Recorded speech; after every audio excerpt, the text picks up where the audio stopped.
gum cards. Oh, where's the original bubble gum? That's a good question. Yeah, huh? Actually, the reason why they work so small is because it'll take the reduction better, I think. Absolutely, absolutely. And Batman has further grown up. Here he's the spokesperson for a number of name products like Pop-Tarts, Hostess Twinkies, cereal, and here the all-American toy, the Viewmaster. Huh. You don't think of Batman eating junk food, first of all. But No, it's somewhat antithetical, but it works, sort of. And finally, the end of the panel, we have some of the original drawings and animation cells that were done for the Hanna-Barbera animated series that was on television. And as you know, it takes a lot of these animation cells to even fill up 1 minute of actual screen time. Ooh, what do we have here? Memorabilia. This is probably one of the best collections of Batman merchandise you will see anywhere in the world. By the way, where do all these things come from? How do you get a hold of all these Everything things? in this case, everything we've seen so far on the walls here at the museum come from private collectors. Oh, and that's okay. one of the highlights of the Museum of Cartoon Art, that you will see these things only here, and there is nowhere else that you can see them on public view. Oh. And from the toys and the coloring books and the comic books and the bubblegum cards, let's go take a look at Batman today. Okay.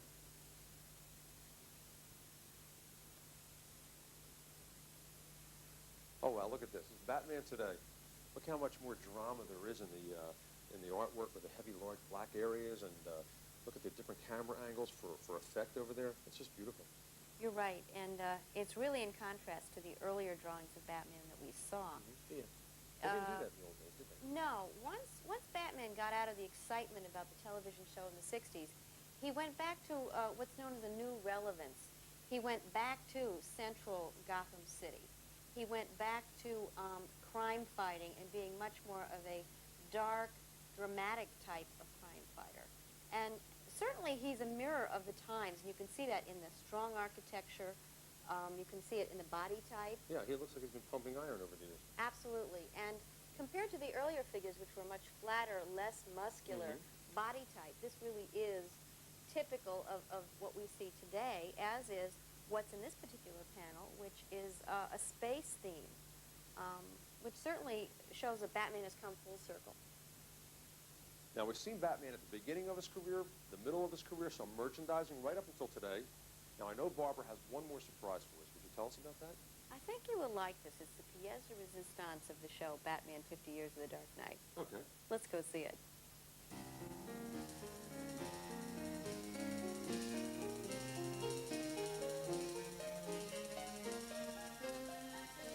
What's this? Who is this? Could it be? It is. It's him. It's Batman. How'd he get in there? How's he going to get out of there? Now, is this the actual costume from the movie Batman? This is one of the three for the Warner Brothers film. Okay, now why did they make three, Barbara? Depending upon the scene, what was required. In other words, one has a very wide cape for flying scenes. One has a shorter cape for stationary scenes. Oh, okay. And the neck changes, whether he needed to move his head from side to side or whether he needed to look straight on. It looks just like Michael Keaton, the actor. It's on a life cast of Michael Keaton. Okay. Very, very dramatic and realistic. Barbara, this has been so much fun. I thank you so much for showing us around today and taking the time. You're welcome. Our pleasure. And come and see us again. Oh, absolutely. That's all we have time for today. I hope you've enjoyed this. And if you're ever in the vicinity of Rye Brook, New York, do yourself a favor and visit the Museum of Cartoon Art. I'm Bruce Blitzing. Thanks for being with me today, and keep on cartooning.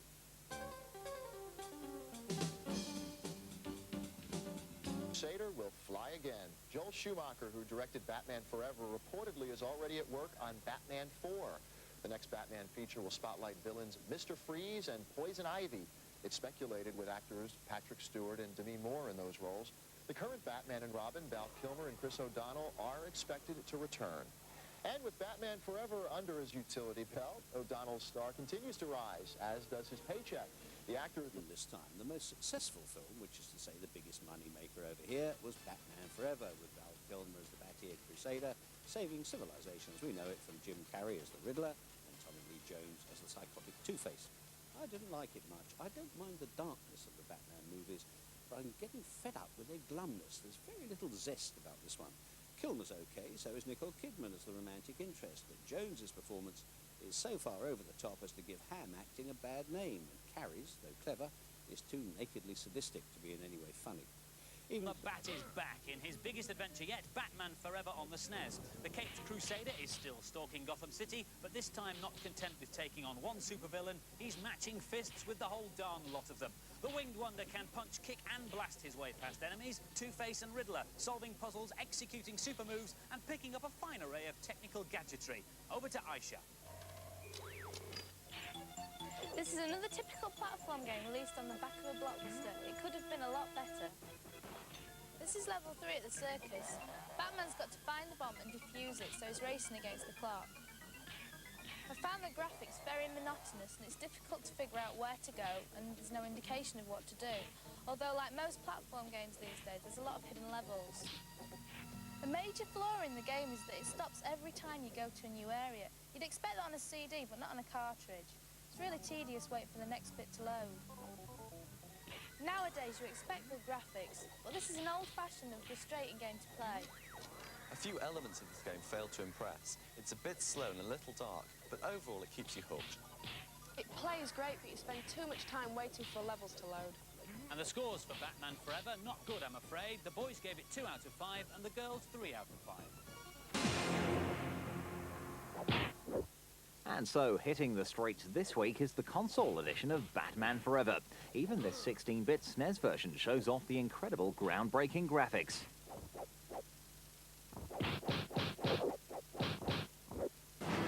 To make the movements really lifelike, the designers used motion capture. This is where they attach sensors to a real person, then record their movements into a computer.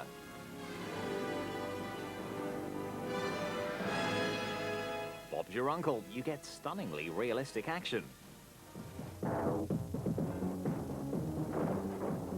Lots of games designers are starting to use this technique, and Acclaim, who made Batman Forever, even have their own motion capture studio, which was used to produce special effects for the Batman movie. And so to the game itself. Naturally, you can play the Caped Crusader, or you can opt to be the Boy Wonder Robin, or team up with a pal and play together. There are over 60 stages to complete, and as a superhero, you must clean up the streets of Gotham and overcome the baddies. As usual with side-scrolling beat-em-ups, the plot isn't busting with imagination, but take it for what it is, and you'll find the attention to detail, the smooth speed of gameplay, and slick graphics blow other games of this type completely out of the window. If you're a beat-em-up fan, this is definitely one of the best ones to play, and it's certainly the best looking. You're going, then the film's certain to get your pulse racing when our rubber-suited hero Batman is summoned by Dr. Chase Meridian, played by Nicole Kidman. I know. You called me here for this. The bat signal is not a beeper. Well, I wish I could say that my interest in you was purely professional. You trying to get under my cape, Doctor? A girl can't live by psychoses alone.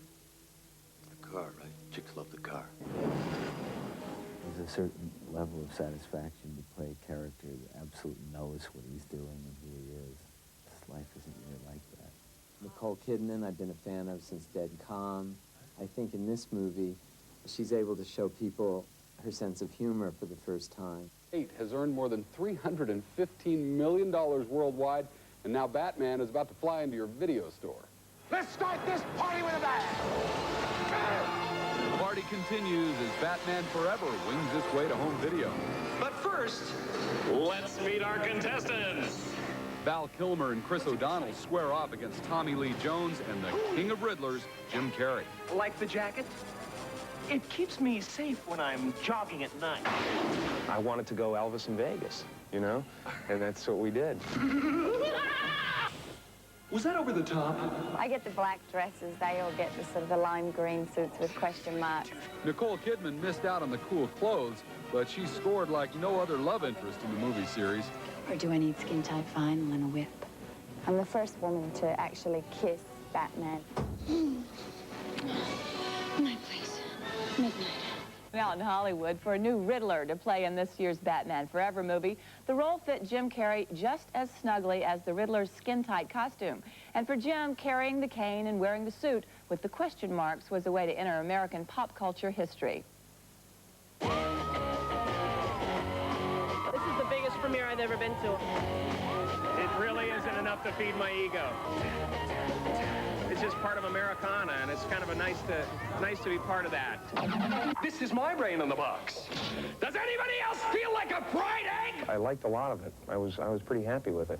As opposed to like most actors that would sit here and say, I can't stand to watch myself. Yeah, right. I just can't stand it. I'm just sitting there going, more, where am I? I'm terrific. Where was I in this scene? By the way, I've seen your mind, freak. Tell me about the cane, because apparently this was a big deal and a lot of training. I practiced for like a month and a half. All I did was walk around my house and just spin that cane all around. Oh, you must have been a joy. I smashed so many things in my house. It was unbelievable. Just a wake of this thing was destruction. flying everywhere, just breaking canes one after another. Do you still have it? Yes, I do. Do you yeah, get to I keep kept it, or the cane. does it go to the Smithsonian eventually? Oh, yeah. Yeah, right away. Yeah, it'll be, you know, the Apollo 11 Riddler cane. The move to find a spot for Jim Carrey in Batman Forever paid off big time for those big boss bats in the executive belfry. To date, Batman Forever has earned more than $330 million worldwide. Batman Returns. Big cities usually mean big models, but visual effects man John Dykstra decided to go virtual. Gotham City. The idea of creating a model that would be large enough to allow us to get the scope of the shot that actually ended up in the film was impractical. The obvious solution to this was to create a CGI city. But how do you have a stuntman jump down the side of a virtual building? Well, the answer is you don't. You make him with the computer too. The toughest thing that we did on the movie was probably the fall. It's a completely computer-generated image. We used wavefront material to do the animatic for it, Alias, to do the modeling and rendering of the image of the building which went in the background.